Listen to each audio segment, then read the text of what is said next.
唔知你哋有冇試過中意一個人，但係又唔知點同佢講，又唔敢同佢講，驚講咗之後會破壞關係。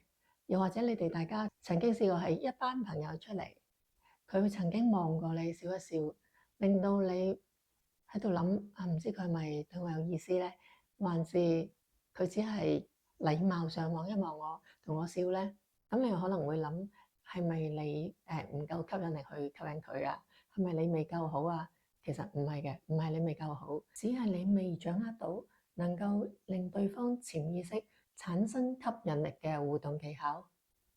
今日要同你分享，唔係教你點樣去討好對方或者扮可愛，而係透過潛意識心理學教你點樣睇起嚟好似乜嘢都冇做過，其實每一個方法都係關鍵嘅心理學暗示。只要你學識今日呢7個方法，對方就會不知不覺俾你吸引，甚至佢自己都唔知點解好想揾你傾偈。總之就成日都要黐住你。好啦，咁我哋而家開始。大家好，歡迎嚟到宇宙愛神呢個 channel。第一次嚟嘅朋友，我係 Anita，我係一位吸引力法則導師。我用咗4年時間去研究吸引力法則，另外我用咗2年時間幫助咗超過300人揾出佢哋嘅金錢、感情同埋工作嘅潛意識障礙，令到佢哋明白點解佢哋人生有啲嘢卡住，去唔到佢哋想要嘅目標。今日我同大家分享下7個方法，點樣可以令到對方不知不覺被你吸引。第一招，我哋用眼神打造一個微妙嘅電流連結。人嘅第一吸引力咧，就係嚟自眼神嘅交流。當你喺人群之中偷偷地望佢，等佢發現你嘅時候，你就輕輕笑一笑，然後你嘅眼神就會轉移。咁咧，你喺佢嘅潛意識裏邊就會留下一個佢係咪對我有意思嘅印象。心理學咧就叫做凝視效應，因為反覆嘅目光接觸會令人產生熟悉感同埋吸引力，所以好好地利用你嘅眼神。第二招，創造一啲小機會令佢可以幫你。人天生咧係喜歡被需要嘅，你可以主動問佢一啲簡單嘅問題，例如你話呢個 apps 咧係點樣用㗎？或者你有冇邊一間 coffee shop 可以推薦俾我？當佢有機會幫你嘅時候，就會產生投入感，進而更加容易對你產生好感，因為你滿足到佢被需要嘅感覺。第三招，同步對方嘅肢體語言，呢個就叫做鏡像技巧。當你輕微咁樣模仿對方嘅肢體動作說話節奏或者用詞嘅時候，你就會令佢覺得你同佢係默契十足，同埋頻率對齊。例如佢同你講嘢嘅時候，可能個身輕微向前，咁你又同佢一樣個身輕微向前，但唔需要做得太刻意。呢一種係一種冇聲嘅同步，會喺佢嘅潛意識之中產生你同佢好合拍嘅感覺。第4步咧就係善用名字魔法。人對自己嘅名會特別敏感一啲嘅。當你喺同佢講嘢嘅時候，好自然咁樣叫佢個名，佢會覺得你注意佢、重視佢，潛意識就會對你多一份好感。例如你可以話：David，頭先你講得真係好好啊！其實呢種除咗讚美之外，仲係同佢潛意識嘅一種連結。當你哋嘅潛意識成日連結得多，佢就會有一份熟悉感同埋好感。第5個方法就係建立共同點，令佢產生熟悉感。例如你可以話：咦，原來你都係中意呢首歌啊！原來你都係白羊座啊！就算你唔係白羊座，你可以話：原來你都係白羊座啊！我啲閨蜜同我好好嗰啲 friend 咧，全部都幾乎係白羊座，咁啱嘅。共同點係吸引力嘅放大器，你可以令到對方打開佢嘅心，令佢覺得你哋大家之間有好多嘢相同，你係明白佢嘅。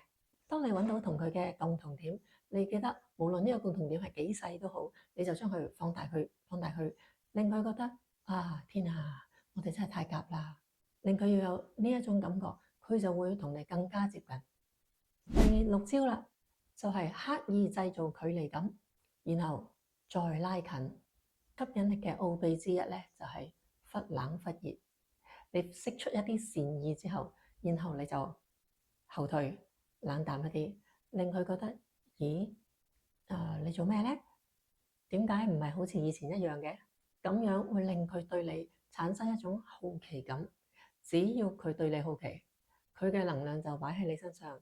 當佢能量擺喺你身上咧，咁你嘅主導權就會強啲啦。例如你可以每一日都揾佢傾幾句偈，咁維持2個禮拜至到21日，因為2個禮拜至21日咧係幫助對方佢嘅神經回路咧建立咗呢一件事，佢會覺得係一個常態嚟嘅，然後你就消失，唔好再揾佢，咁佢就會反而佢會諗，咦，你今日發生咩事咧？咦，點解你呢2-3日都唔揾佢嘅？咁佢就好想去揾你，好想知道你究竟發生咩事，然後慢慢佢覺得真又好，錯覺又好，佢會覺得，咦，佢開始掛住你喎，佢係咪中意咗你咧？呢一種心理嘅落差係啟動佢開始對你主動嘅關鍵嚟嘅。好啦，到咗最後一招，第7招，亦都係最重要嘅一招，因為你喺呢個時候你要展現俾佢睇你嘅獨特價值，同埋你對生活、你對事情嘅熱情。我哋唔好忘記俾對方睇到我哋最真實又有魅力嘅一面。你可以分享你好熱愛做嘅事，你好中意嘅嘢，譬如你好中意小動物，或者你好中意彈琴，又或者你好中意打波。總之，分享你嘅專長、你嘅夢想，或者你喺朋友圈裏邊展現得你自己好開朗、好有自信嗰個樣。因為一個有熱情、有自我價值嘅人，最容易吸引到人。我哋唔係去做一個 yes man，乜嘢都要去附和人哋，因為咁樣你就已經冇咗自己。當你連自己都失去咗嘅時候，你叫對方中意邊個呢？係咪？所以我哋要令自己過得好，我哋投入熱情落我哋嘅生活嗰度，我哋發光發亮嘅時候，對方係一定會見到。跟住呢，我哋就可以將佢順利吸引翻嚟啦。我哋總結下，今日學到呢7招。第一就係用眼神去建立連結，第二就係創造一啲小機會俾佢幫你，第三就係同步佢嘅肢體語言，第四就係喺說話之中我哋自然叫出佢個名，第五就係揾出並且強化同佢嘅共同點，第六忽冷忽熱製造距離感，第七亦都係最重要嘅一招，就係展現你嘅熱情同埋你嘅獨特性。吸引力唔係靠假裝出嚟嘅，而係從你令到佢覺得你好特別開始。以上呢7招咧，就係幫你哋喺你同佢互動之中，可以自然又主動咁釋放你嘅魅力，令到佢不知不覺咁樣被你吸引咗啦。好啦，學咗7招，你最中意邊一招呢？如果你中意呢一類嘅感情心理術，請你喺留言區留言話俾我聽。覺得幫到你嘅朋友，請俾個讚。未訂閱嘅朋友，請俾2秒鐘時間訂閱，打開小鈴鐺，我哋有新片就會通知你。下次見啦，拜。